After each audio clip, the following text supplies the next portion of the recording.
La garde à vue est une mesure de contrainte régie par l'article 62.2 du Code de procédure pénale. Elle est décidée par un officier de police judiciaire à l'encontre d'une personne soupçonnée d'avoir commis ou tenté de commettre un crime ou un délit. Bienvenue dans Garde à vue, le podcast. Perpignan a vécu 20 années au rythme d'un drame nommé Les disparus de la gare. Entre 1995 et 1998, Tatiana Anjar, Mokhtaria Chaïb et Marie-Hélène Gonzalez, 3 jeunes femmes, disparaissent de nuit aux abords de la gare de Perpignan. Après des années de traque, Jacques Rançon, confondu par son ADN, est appréhendé par les hommes de la PJ. Sa garde à vue, commencée à 12h05 le 14 octobre 2014, se poursuit. Vous écoutez le 3e épisode de l'affaire Jacques Rançon. Les enquêteurs constatent que Jacques Rançon on va pas avancer, on le sent, c'est bloqué. Il est bloqué, il est dans ses dénégations, il n'y a rien qui sort. Xavier Capellet, avocat de Jacques Rançon. Donc je pense que la stratégie à ce moment-là des enquêteurs est de dire on va essayer de déclencher quelque chose, on va essayer de le remettre dans le contexte, et donc ils décident d'organiser un transport sur les lieux, donc à l'endroit où on avait découvert le corps de Mokhtaria. On est le soir vers 19h-20h. La fin de garde à vue, c'est le lendemain à midi. Commissaire divisionnaire Soulier, police judiciaire. Et là, on décide donc de le ramener sur place, en espérant évidemment que ce transport-là va dans sa tête déclencher un processus qui va l'amener à nous dire la vérité, à passer des aveux. Nous transportons Rançon devant l'hôtel Le Berry, situé 6 avenue du Général de Gaulle. Nous stationnons. Vous connaissez cet hôtel ? Vous l'avez fréquenté ? Oui, je le connais, j'ai habité là 6 mois. Vous connaissez cette rue ? Vous l'avez fréquentée ? Je la connaissais jusqu'au Leclerc, mais je sais plus son nom. Et après le Leclerc, je la fréquentais plus.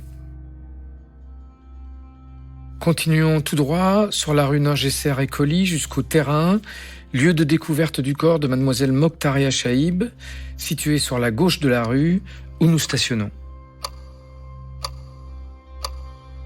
Vous reconnaissez ce terrain ? Non, je connais pas ce terrain.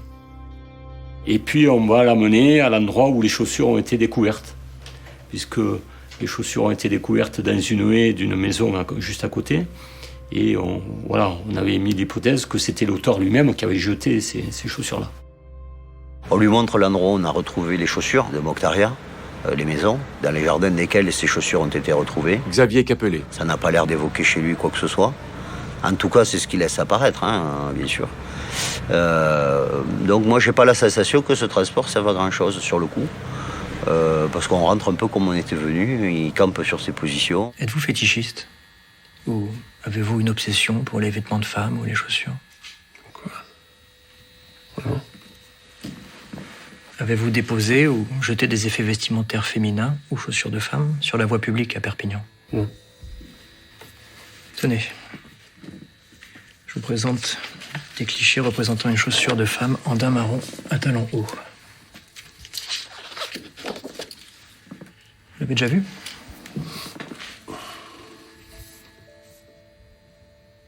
Non, jamais vu, ça me dit rien. On lui tend des photos, il fait mine de ne pas reconnaître quoi que ce soit, il est toujours dans la dénégation, il est fermé. Moi, je le trouve assez combatif à ce moment-là, Jacques Rançon. Il lâche rien, et pour le moment, effectivement, les enquêteurs, mis à part la trace ADN sur ce soulier, il n'y a pas grand-chose d'autre. Je comprends assez rapidement que c'est le seul élément qui confond Jacques Rançon. Toujours dans le même album, je vous présente le cliché numéro 10, représentant une maison. Vous la reconnaissez ? Ah oui, c'est la maison m'avait demandé tout à l'heure, ça. Mais moi, je la connais pas, je suis jamais allé.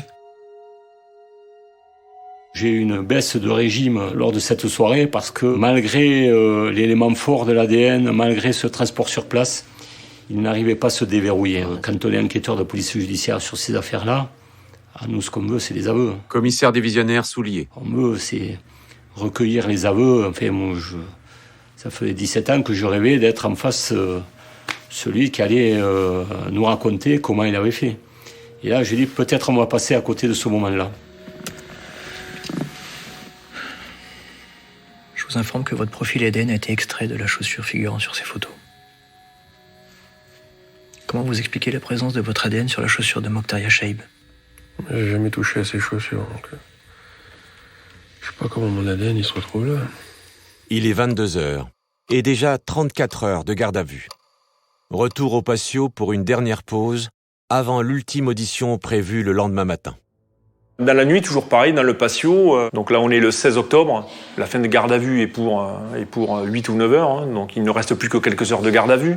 Il était 2h30 du matin. Commandant Garcia, police judiciaire. On a commencé à voir Jacques Rançon changer d'attitude.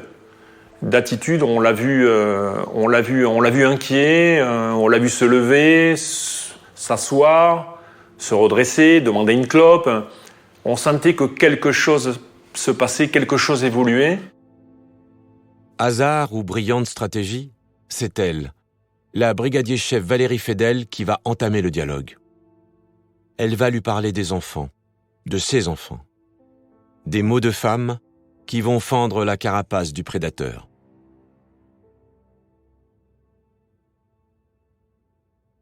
Je pense que Rançon, là, a un peu craqué. Parce que c'était une femme et parce qu'elle a su trouver les mots, hein, tout simplement. Elle a parlé de ses enfants. Toute cette pression qu'on lui a mis, toutes ces infos qu'on lui a données, ces gueulantes qu'il a pris, je pense que ça l'a quand même vachement déstabilisée. Et elle est arrivée, gentille, douce, par des gosses, etc. Je pense qu'elle a été psychologue, en fait, hein, cette enquêtrice. Elle, je crois qu'elle a compris où était le point de rupture, et c'est les enfants. Finalement, c'est à la 38e heure, hors audition, sur le patio, avec le brigadier-chef Valérie Fedel, que Jacques Rançon va craquer.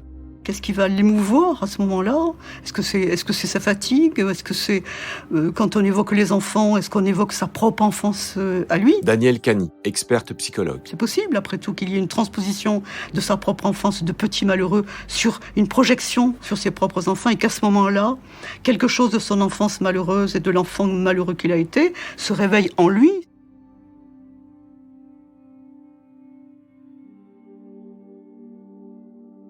Rançon, on le sentait, il allait exploser. C'était une cocotte minute. On sentait qu'il voulait s'expliquer. Commandant Garcia. Il voulait raconter les faits de manière évidente.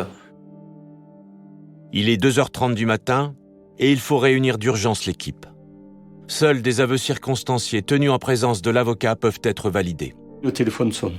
Je réponds de suite. Et là, dans ma tête, en 2 secondes, voilà, je dis il y a 2 solutions. Soit Jacques Rançon s'est suicidé, s'est jeté par la fenêtre de l'antenne, soit il avoue. Et le collègue qui m'appelle me dit « Viens, c'est bon ». Un quart d'heure après, j'arrivais à l'antenne. Après 39 heures de combat, c'est un boxeur résigné, prêt à se coucher sur le ring, qui se présente pour le dernier round, le dernier acte.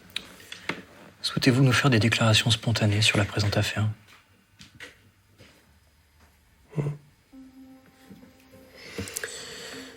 Là, je suis dans la rue.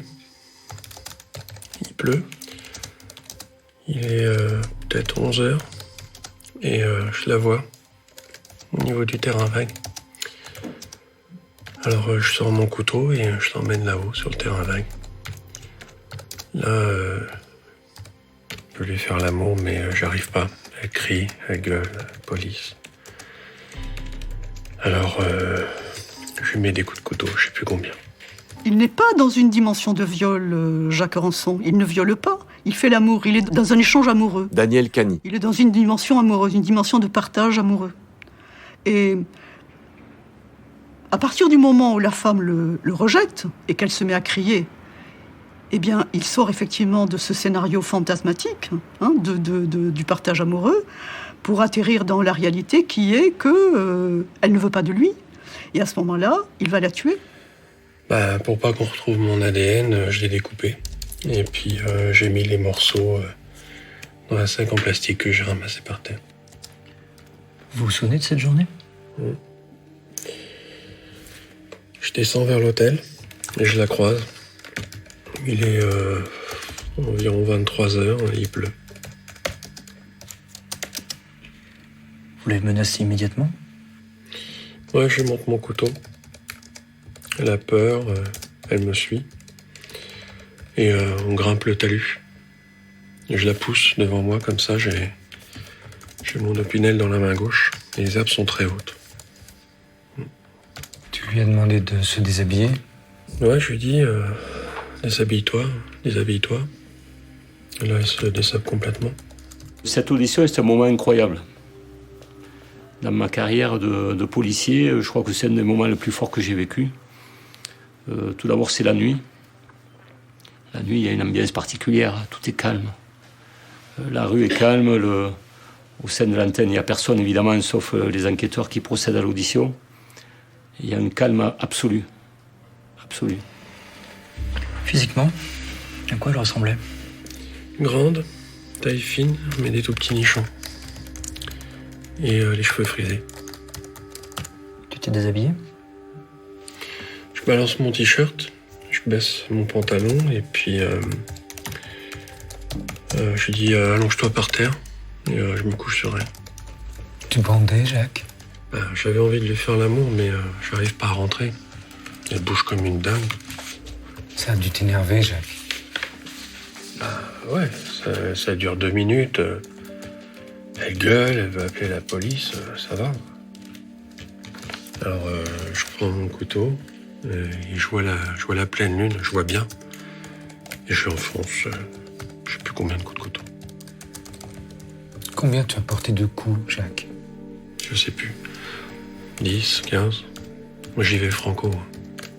Mais elle bouge plus, elle meurt tout de suite. Moi, j'avais jamais vu ces photos, bien sûr. C'est des photos en couleur.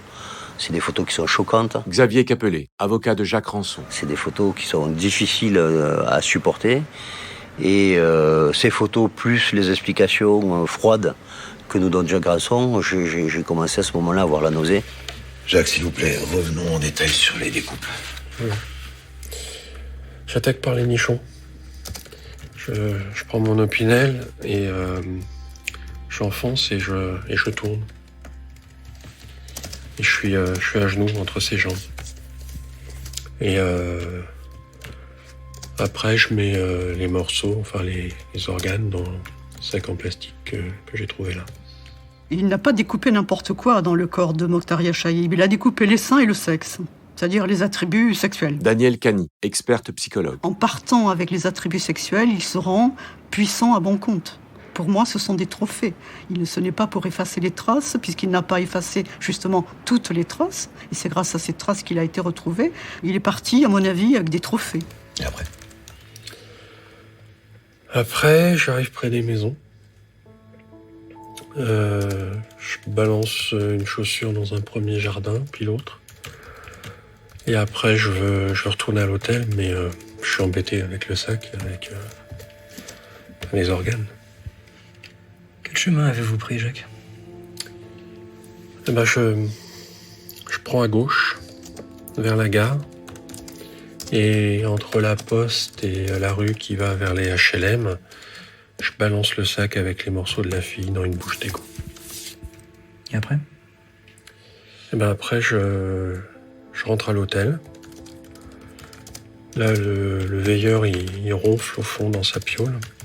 Je fais pas attention à l'heure. Et je rentre dans ma chambre et je me lave. Et je lave mon pantalon 2 fois. Ensuite? Ben ensuite, je me suis couché. Je sais plus si je m'endors facilement.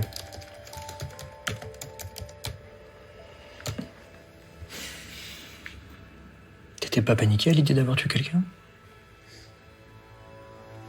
Ben non. On a la sensation que ça lui plaît. Ça lui plaît de faire plaisir, en fait. On a l'impression que ça lui fait plaisir de voir les enquêteurs aussi satisfaits.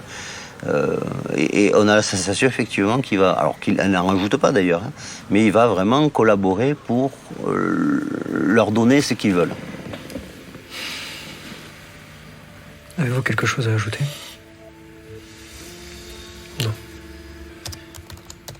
Ton acte clos constituant le présent procès verbal que l'intéressé lit. Pendant quelques minutes, j'ai eu une sensation particulière, quoi. On avait les aveux, j'étais content et aussi surpris et quand j'ai touché et marqué par cette déposition. Elle était dure, hein, cette déposition. Hein. Je peux dire qu'on en a vu des sales types en PJ, mais là, cette déposition-là, la froideur avec laquelle il expliquait les choses, c'était impressionnant. Et là, je me rappelle qu'une fois l'audition terminée, une fois qu'il avait fini de parler, une fois que... Capitaine Delbreil, police judiciaire. Qu'il avait essayé son procès verbal, Jacques Rançon nous a dit, chose qui m'a frappé, qui me restera toujours en mémoire. Ça y est, le monstre a parlé. Je me souviens du visage de mes collègues, le visage de tout le monde, et même de l'avocat, et même de Maître Capelet. Quand on est sorti, c'était irréel.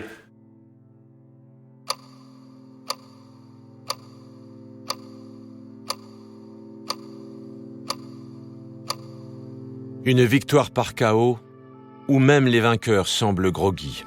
Des années d'enquête, 41 heures de garde à vue, et les aveux circonstanciés de Jacques Rançon, le Graal pour le commissaire Soulier, et la fin d'un cauchemar en ce matin du 16 octobre 2014. Il aurait reconnu le meurtre et le viol de Mokhtaria Chaïb. Il est désormais mis en examen pour viol et assassinat. J'ai hurlé comme un fou dans ma voiture.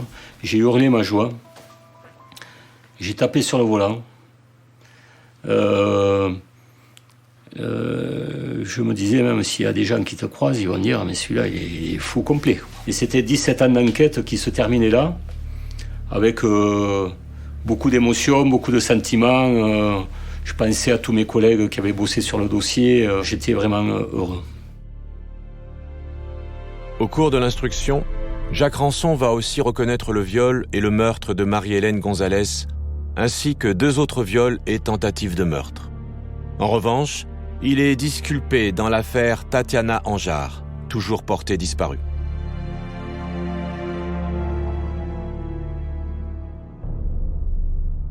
Le lundi 26 mars 2018, au tribunal de grande instance de Perpignan, Jacques Rançon est condamné à la peine maximale, la réclusion criminelle à perpétuité, assortie d'une période de sûreté de 22 ans. Avant de quitter son box, celui que les avocats désignent comme le monstre froid va bafouiller sans conviction ces derniers mots.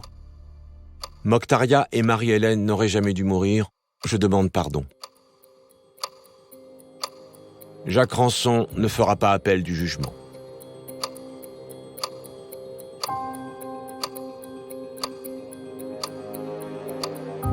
Vous venez d'écouter le dernier épisode de l'affaire Jacques Rançon. Retrouvez-nous bientôt pour une nouvelle affaire. Et d'ici là, n'hésitez pas à vous abonner à ce podcast et à lui mettre plein d'étoiles.